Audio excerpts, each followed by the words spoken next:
Mga mare, nagpalinis ako. Andito ako kay Avatar, si Ethel Nieras na minsan nang na-feature sa magpakailanman. Kasi yung buhay niya ay pang magpakailanman talaga mga mare. Grabe, kawawa silang magkakapatid kasi siguro sa dami din ng problema na magulang, mahirap lang, pinababayaan yung mga anak. Tapos yan, si Ethel, nagkasawa ng maaga. Tapos inasikaso niya yung mga anak niya para lang mabubuhay. Nagkailang asawa siya. Nagkaroon siya ng masayang pamilya ngayon. Pero breadwinner din pala siya kasi bukod sa inaasikaso niya yung mga anak niya, doon sila nakatira sa sementeryo, cargo din niya yung kapatid niya. So eto, nagpalinis ako ngayon ng kuko at narinig ko na naman ang buhay niya. Meron palang kulang sa magpakailanman. Eto, yung kapatid niya, anong sakit niya, Ate Ethel? Sa kidney at saka sa diabetes. May sakit sa kidney. Cholesterol, Kidney, di ba atay uric yun? acid. At saka atay, no? Sa Uric ano, no? acid, sa Uric cholesterol. acid. Oo. Madami sakit. Sa uric, yung mga kape, yung Uric acid, bawal. cholesterol. Yun yung sumasakit, yung parang kumikirit yung tagiliran. Cholesterol, parang sa high blood yun, no? Oo.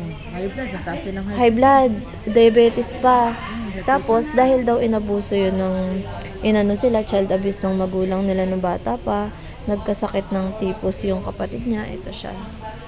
So, ano ang pagtipos? Yung madalas tinotopak, gano'n, nagwawala. Hindi naman. Yung tipos, ano yun? Sumusumpong. Kain ng dumi. Ha? Ano? Kain ng dumi. Nakakain ng dumi. Yun pala mga mare. Ang tipos pala ang ibig sabihin. Nakakain ng dumi. Hala. Tapos umakit sa utak. Umakyat sa utak. Paano nakakain ng dumi? Binabayaan siya. Maliit siya. Hala. Kawawa naman. Pero kung titignan ninyo mga mare, tignan mo, maayos ang pag-iisip ni Ate Ethel. Nagpapatawa lang siya madalas. At saka, ayan, naghahanap buhay ng marangal dito. Kakapasok pa nga lang niya mula sa sementeryo, sa bahay nila. Sa di nakakaalam, maganda ang anak niyan, pang Miss Universe at lalaban na.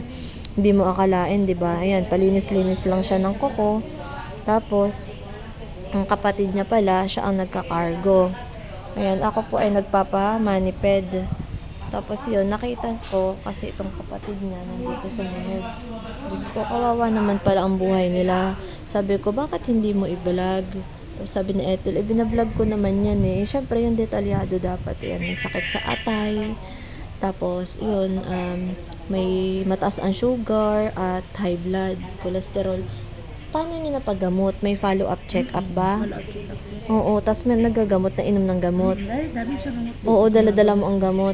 Ayan, mga mare. So, kung mayroong gustong tumulong kay Ate Ethel,